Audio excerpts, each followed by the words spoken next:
Hoje, o Maracanã foi palco de mais um confronto entre Flamengo e, como sempre, Neto, ex-jogador e comentarista conhecido por suas opiniões afiadas, não poupou críticas ao desempenho das equipes. Após o apito final, Neto fez questão de ressaltar sua insatisfação com o que viu em campo. Ele começou destacando que, ao contrário do que se esperava, as equipes não apresentaram um futebol convincente. Hoje, meu amigo, o que eu vi em campo não foi jogo de futebol, não. E vou te dizer uma coisa, se tem uma coisa que eu não suporto, é time que entra em campo e não sabe o que está fazendo. Aí você pega o Flamengo, porque os flamenguistas e a Rede Globo, desculpa aí, vocês tudo aí, porque se eu tivesse fazendo aqui, a gente ia também dar uma amenizada, que é normal, cara. Você não vai ficar dando pau no Flamengo, ainda mais comentarista que não quer ficar com choque. Muita gente não quer ter choque com torcida, não quer ter choque com a internet que arrebenta. Seja Flamengo, seja São Paulo, o que a gente viu foi um bando de jogadores correndo atrás da bola, sem objetividade nenhuma, afirmou Neto com firmeza. Segundo ele, a expectativa de ver grandes nomes fazendo jus à sua reputação não foi atendida. Flamengo, na minha visão, foi um time sem cabeça. E quando o Pedro voltar, o treinador vai fazer um modelo de jogo pro Pedro. O time vai se adaptar ao Pedro. Não tenha dúvida que é o melhor 9 do Brasil. E o Plata, cada vez que ele entrava no jogo, ele melhorava. Chega um momento que o Plata, ele arromba a porta do treinador. Ele fala assim, eu vou jogar nesse time aqui. Então não é o modelo de jogo, o jogador pro modelo de jogo. O treinador tem que fazer um modelo de jogo para esse jogador. E quando o Pedro voltar, o treinador vai fazer um modelo de jogo pro Pedro. O time vai se adaptar ao Pedro. Não tenha dúvida que é o melhor 9 do Brasil e nós vamos nos adaptar para ele. Mas o que eu quero dizer com tudo isso? Que eu olho o momento. E se o jogador não fala no campo, não dá. Eu não nada de graça para ninguém, nada, jamais.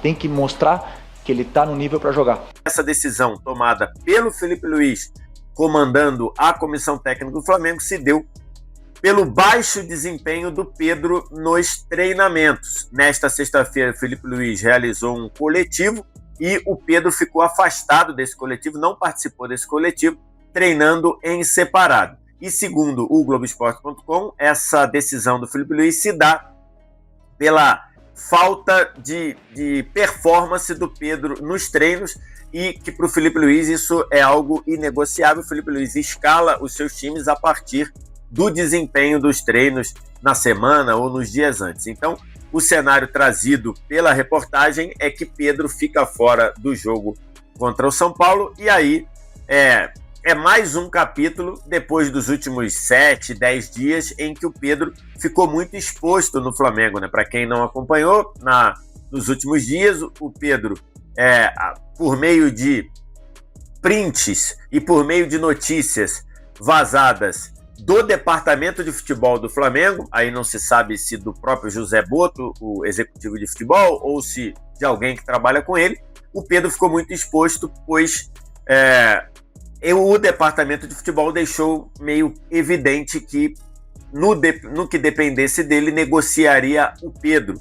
E ainda para piorar, dizendo que neste momento não deve negociar o Pedro porque não acha que o clube conseguiria propostas vantajosas pelo jogador. Mesmo depois da intervenção do presidente do clube, Luiz Eduardo Batista, o BAP, e dizendo que o Pedro iria continuar, não seria vendido neste momento, e depois de uma reunião particular entre Pedro e Felipe Luiz, no sábado passado, em que o Felipe Luiz diz que quer que o Pedro fique e que conta com ele, o passo seguinte é o Pedro não conseguir nem fazer parte da relação do jogo contra o São Paulo. Sem dúvida alguma, é um momento de instabilidade, é um momento complicado para essa relação do Pedro com o Flamengo, e que não é a primeira vez que a gente vê o Pedro, ao não ser titular, ao não jogar os minutos que ele gostaria ou que ele entende que são justos, o Pedro começar a ter um desempenho abaixo ou começar a ter um ritmo de treino, um ritmo de jogos aquém do que a comissão técnica deseja. Já foi mais ou menos assim no primeiro semestre de 2022, na gestão do Paulo Souza, quando o Pedro teve até proposta do Palmeiras para deixar o Flamengo e o presidente na ocasião, Rodolfo Landim, não permitiu e manteve o Pedro no Flamengo. Depois ele se deu muito bem, funcionou muito bem sob o comando do Dorival Júnior, foi destaque, artilheiro da Libertadores, rei da América, depois de um começo de ano bem complicado. E acho que essa... Não adianta ter nome, Não adianta ter uma camisa pesada se os caras não sabem o que estão fazendo dentro de campo. Completou. Em relação ao São Paulo, as críticas de Neto foram igualmente duras. E o São Paulo? Ah, o São Paulo, hein? Parece que veio para o Maracanã com a intenção de não perder, e só.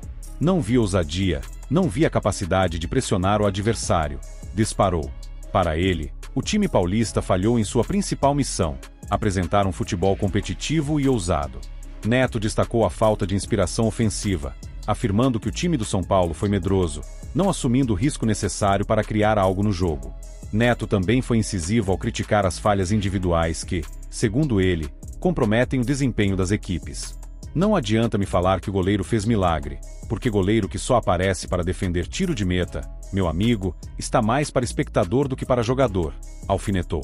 Ele seguiu dizendo que a postura dos defensores também deixou a desejar, especialmente no que se refere à organização, algo essencial em uma partida dessa magnitude. O time do Flamengo jogou praticamente o jogo inteiro sem a mínima organização defensiva. Isso é básico, afirmou. A falta de ousadia também foi um ponto destacado por Neto, que fez uma crítica direta ao comportamento dos jogadores em campo. Se o jogador não tem coragem de arriscar uma jogada para tentar, pelo menos, chegar ao gol do adversário, o que ele está fazendo ali?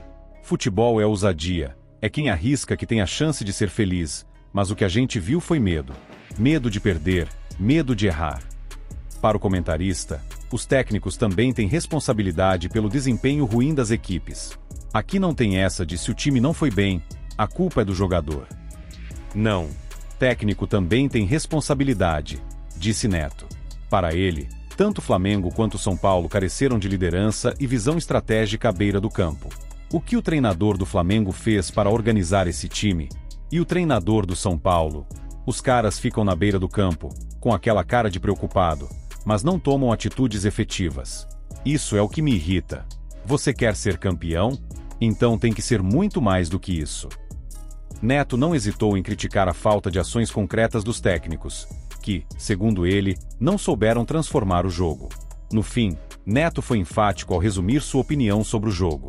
Eu sei que a torcida está vibrando, que a imprensa vai falar de batalha em campo, mas aqui a gente fala a verdade. Não teve futebol, não teve criatividade. O que teve, meu amigo, foi um jogo morno, sem emoção, sem brilho, concluiu.